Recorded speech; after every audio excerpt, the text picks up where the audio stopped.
Yeah, I'm losing my it. edge. How to trade a trending market. We've seen this actually a fair amount recently, Mikey. Crude oil right now in the midst of its fifth day higher in a row. Stocks, some markets, depending on what you're looking at, trending lower multiple days in a row. Interest rates now starting to pick up maybe 4 or 5 days in a row to the upside. I want to talk to you, though, about one of the biggest outliers I've seen in a while. US dollars higher 10 of the last 11 days today, about to make looks, if all goes continues where it's trending right now, about to make that 11 of the last 12 trading days higher. Going into last Wednesday, Mikey, it was 9 days in a row higher. What say you about some trends like this? We don't usually see in equities, but we'll see in commodities and foreign exchange sometimes. What's your gut reaction to something like this? My gut reaction is to take the other side, specifically in these types of markets. Equities, I might be a little more fearful just because equities, you have that added kind of hype train that can get started, like your AMCs and GMEs, where everyone's like trying to latch on and ride the momentum, which I guess you could have a similar thing here, but I think there's more chop opportunity, especially from a straight up long or short.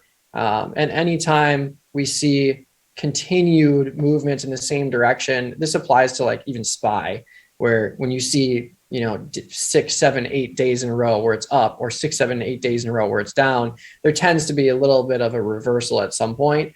So if you have the ability to have that static delta using something like this product here, I think I'm all for it, especially for just a small trade where I'm comfortable with the volatility if we continue to see it. Yeah, I would tend to agree with you that taking the other side is usually my gut reaction here, but I wanted to crunch a bunch of numbers to make sure that is, the right way to react to something like this. First numbers that I crunched was like, okay, you have a US dollar market here. In the last year, it's had some bumps in the road, but for the most part, trending higher. 10 of the last days alone higher. I mean, that's more than a 90% up rate. In the last year, in this data set that we're looking in front of us, what was the percentage of days higher in this market? And it was only 52%. I was expecting to at least get north of 60.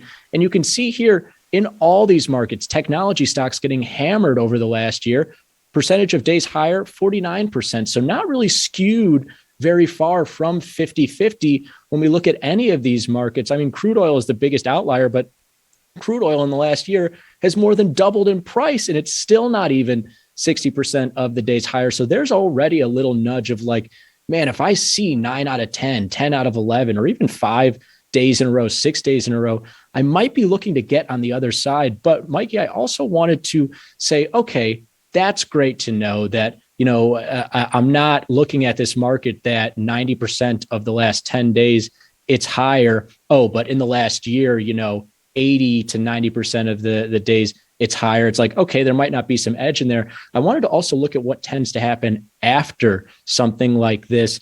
And pretty significant here to see such a reversal trend. It doesn't look like much, but on average, these are pretty nice numbers to see after 2, 3, or 4 days higher, consistently in the red the week following such a move. This is pretty significant, right?